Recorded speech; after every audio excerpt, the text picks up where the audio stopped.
gawin, sir, na parang minamadali daw po ninyo yung pag-tackle doon sa motion dahil nga daw po may mga ilang senador sa majority yung kakasuhan at possible makukulong din po. Yun ang kanya iniisip. Yun ang iniisip niya. Pero Kaya ba ayaw niya rin madaliin namin? Dahil gusto niyang may makulong. Ganun ba? Because that argument can cut both ways.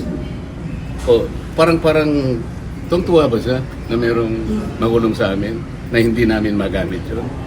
Kung talaga nagmamalasakit ka at we are colleagues here in one institution, dapat hindi siya magsasabi ng gano'n.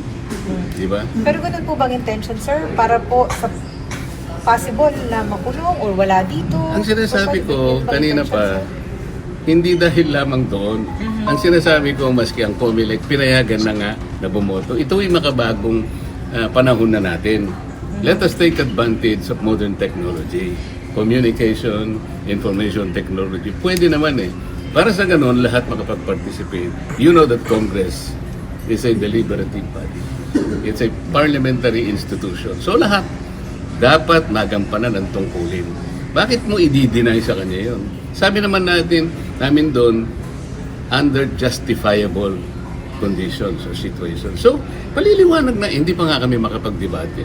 Ako talagang gigil na sila So, na. pwedeng lumabas po sana yun sa debate, sir? Sana nga, ganun lang.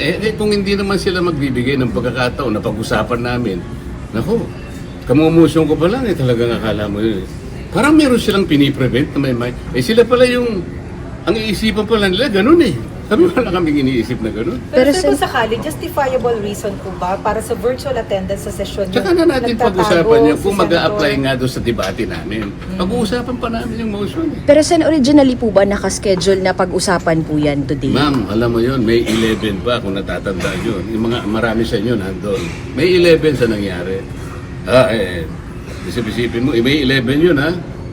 Yung minority, kapagkat nakuha namin ng majority, nandun sila lahat sa lounge namin. So ako naman, kinukumusta ko naman sila. Saan napunta itong mga kasama ko? Nakita ko nagbiro pa nga ako eh. Mga bossing, mukha kayong malagihay lahat. Ba't ang pupula ng. Alam niya na ibig ko sabihin. Kaya kausap ko nila. At yun nung i-propose ko yun. Isip-isipin mo kahit na mapupula, biglang may tumakbo agad. Talagang binabantayan na parang bang is there something spectacular? Yun ang problema. Bakit parang napaka-special sa inyo? Parang bakit takot na takot ka ba kayo na i-amend natin ito? Ayaw ba ninyong i-take advantage sa modern technology? Ano ba tayo? Panahon pa ba tayo ng medieval age? Andito na yung technology. Sisihin natin ng COMELEC. Kayo naman. Pati internet, ginagamit na ninyo. Sir, diba magbibigay ng special favor sa ibang senador? Kasi kayo able, They could say that. Pero wag dapat silang mag-speculate. Payagan muna nila yung aming trabaho, deliberative body, parliamentary body. Ang problema, kayo alam niyo, merong isang dyan, tatayo. Pag in-interpolate mo, tatakbo. Ang ngingiti ka, kilala mo, di ba? And you're referring to? Wala, ikaw na, kilala mo sila. Tatayo siya.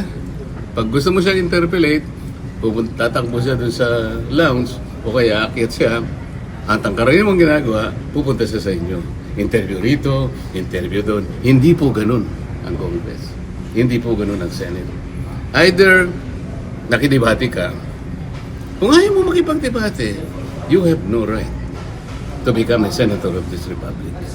Kung mag-walk out ka lang, kayo po. Ngayon po, baka ang iniisip nila ngayon, parang kami na naman ang masama. Hindi po kami nag-walk out. You just imagine this. Hindi ba kami mga mature na tao na pag-usapan namin ito? Binoto po kami para pagdebatihin ang lahat ng bagay. Bakit ka mag-walk out? Bakit ka mag-walk out? Yung mandato bang binigay sa iyo ng bayan, hindi importante sa iyo. Natatakot ka bang makipag-debate? Yun ang problema nila eh. Kami po hindi kami yung gumagawa. Hindi kami nag-uumpisa nito. So they just walk out and then they question the quorum. What do you think? Pero sir, your comment No, what do you think? Your comment Teka muna. They walk out and somebody was left to just move to adjourn. What do you think? Dahil wala pang quorum. Sila nga nagbigay ng condition pa mawala ang quorum. So, plano nila yun eh. So what do you think? Sir, what do you think, sir? Kasi kayo ang magboboto. Pati kayo, ako naman, siyempre, kailangan naman magtanong naman ako sa inyo.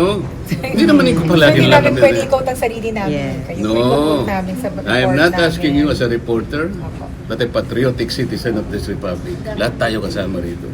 Gusto ko makita nyo yung distinction. Salamat po sa inyong lahat. Sir, Sir, your comment dun sa minamadali, bakit kailangan ngayong araw po daw i-resolve yung motion, sir? Ayun, sir, na may ano daw po, ay yung whole departure order, sir. Susunod na yan, boss. Opo. Pagbibigyan ko kayo. Pero sir, yung whole departure order po ng ombudsman. Pagbibigyan ko kayo sa susunod. Ano lang ito kasi medyo important. Thank you, sir.